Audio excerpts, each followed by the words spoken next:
이 시기 관심을 기울여야 할 교통 이슈를 콕콕 짚어드립니다. 한 주간의 교통 이슈. 제천 화재 참사를 계기로 전국 지자체에서 목욕탕과 찜질방의 일제 점검에 나섰는데요. 여전히 화재를 비롯한 안전사고에 무방비 상태임이 드러났습니다. 특히 불법 주차 문제가 심각하다고 하는데요. 자세한 내용 김경배 교통전문위원에게 들어보겠습니다. 안녕하세요. 네, 안녕하십니까. 네, 반갑습니다. 네. 자, 오늘은요. 네. 그 불법 주차 얘기를 좀 더 해볼까 하는데요. 네네. 이 불법 주차가 교통과 보행 방해만이 문제가 아니고 골든타임과 화재 시의 골든타임과 직결된다는 게 확인됐는데도 네. 크게 달라진 게 없는 것 같아 걱정이에요. 그렇습니다. 요즘 지면을 통해서나 또 여러 매체를 통해서 이런 얘기가 많이 나오고 있는데요. 네. 지자체 상황도 비슷하겠지만 서울 지역의 그 불법 주차 실태는 참사 전과 달라진 게 없다고 할 수 있다고 이렇게 말씀드릴 수 있겠습니다. 네. 불법 주차 단속 권한이 시와 자치구로 이원화됐기 때문이라고는 하지만요. 의회 교통위원장은 민원 때문에 단속을 하지 않는 곳들이 많다고 이렇게 토로하는 실정입니다. 네. 결국은 구청별 데이터를 분석해서 단속을 안 하는 지역에다가 그 페널티를 주는 이런 제도적 장치의 필요성까지 제기했습니다. 네. 그 밀집 형태의 주택가일수록 주차 공간이 없기 때문에 사실 단속만이 능사가 아니죠? 물론입니다. 그래서 서울 밀집 주택가를 한번 살펴봤는데요. 네. 야간에 그 골목 주차가 불가능해진 차들이요. 이면도로 한쪽에 일렬로 빼곡히 불법 주차되어 있어서 이런 상태로 밤을 지내고 있는 것이 확인됐습니다. 네. 그 주간에는 골목을 차지하는 이런 악순환 고리가 끊어지지 않고요. 게다가 또 승용차 한 대만 빠져나갈 수 있는 그런 주차 공간이 확보되면은 그 편익 위주 제도가 주차장을 만들어주는 이런 심각한 문제까지 곁들여지고 있죠.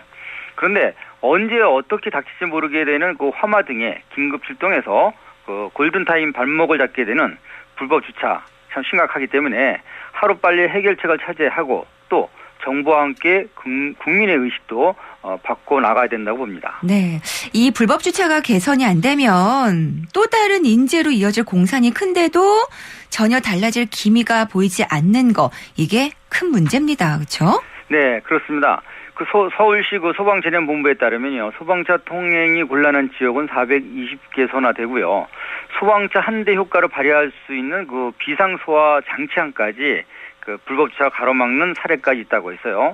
늘 잔재되어 온 화근의 그 해소 기대는 아직 멀게만 느껴지고 있습니다. 네. 전 세계가 다하는 그 불법 주차 때문에 29명의 희생자가 생겼고 네. 또 이로 인해 망각 이름에서 용트림하는 형국에 그치는 게 좀 많이 아쉬울 따름이고요. 그렇죠. 그런데 이런 그 심각성을 하나둘씩 잊어가거나 또 그런 대형 참사가 있을까? 그리고 또 나와 주변 편익에 제공하고 있는 이런 불법 주차 때문에 골든 타임을 놓칠까를 생각해보는 국민도 상당수에 달하는 게 아닌가 이런 생각도 한편 들고요. 네. 크게는 우리 동네 정확히는 내 집에 불이 난다는 것을 연결짓지 않는 이런 안전불감증은 아직은 더 크다 이렇게 볼 수 있게 된 뜻이고요. 그래서 진짜 핵심은요. 정부와 국민의 일심동체한 즉 그 대국민적 운동이 아니면 해결할 방법이 없지 않나. 이런 묘책을 생각해 볼 때가 아닌가 생각됩니다. 네, 맞습니다. 자, 이제 음주운전 얘기를 좀 해볼까 합니다. 네. 그런데 사실 음주운전은 범죄인데 네. 교묘한 술책을 써서 음주 단속을 피해보려는 노력이 요즘도 많다고요. 네, 음주운전에 대한 각종 낭설도 있지만요. 네. 실제 단속 지점 앞에서 차를 세우고 편의점에서 술을 마신 운전자가 있었다고 하는데요. 세상에. 음주 측정 요구를 당한 후에 만일 이런 행위를 했다면요. 측정 불응에 해당이 되지만 또 이전이라고 해도요. 위드마크 공식을 이용해서 음주 추천 여부를 가려낼 수 있다고 합니다.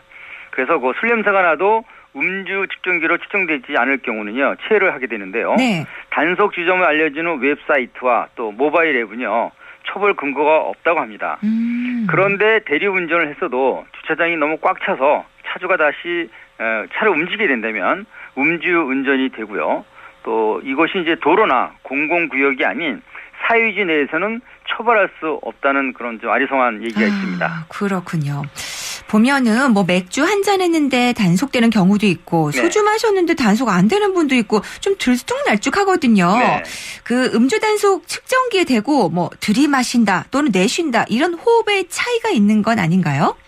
네, 날숨이 아닌 들숨으로 단속을 피할 수 있다는 속설이 있지만요. 네. 들이마시게 되면 그 기계 장치가 작동이 안 되는 전기화학적 측정기이기 때문에 네. 또 오차나 고장도 아주 적다고 하는데요. 아, 측정기의 백금 플러스 전극이 날숨에 섞여 있는 알코올 분자에 산화 반응을 일으키고 알코올은 전자전류 강도로 변화되기 때문에 분자량이 많아질수록 전류 세기가 커지게 되고 이렇게 되면 이제 수치가 올라가게 되겠죠. 네. 그리고 혈중 알코올 농도는요. 알코올 흡수액에 따라서 해독하는 속도가 다른 만큼 호흡에 섞여서 배출되는 시간도 다소 차이가 있다고 합니다. 약처럼 알코올 또한 사람마다 화학적인 흡수와 또 잔재 속도 차이가 있을 뿐 아니라 또 음주 후에 최소 4시간이 지나야만 분해가 되기 시작하고요. 네. 또 2주간 술을 계속 마실 경우는요. 알코올 분해 능력이 약 30% 정도 더 길어진다. 이런 결과가 있었습니다. 네. 그래서 음주 측정 대상에는 택시와 버스 같은 대중교통수단에서 오토바이와 심지어 자전거까지 다 포함이 되어 있고요. 네. 그리고 지난해 8월 16일 대표 발의됐던 그 혈중 알코올 농도 0.05%에서 0.025%로 낮춘 음주운전 처벌 기준과 음주면허 취소 0.1%에서 0.08%로 강화시킨 이 도로교통법 개정안이 통과가 된다면요. 네네. 앞으로 이런 꼼수는 더 잘 안 미칠 것이다. 아. 이렇게 예측을 해볼 수 있겠습니다. 네, 그래요. 김경배 교통위원님 오늘 소식 잘 들었습니다. 네, 감사합니다. 네, 고맙습니다. 지금까지 한 주간의 교통 이슈 함께 하셨습니다.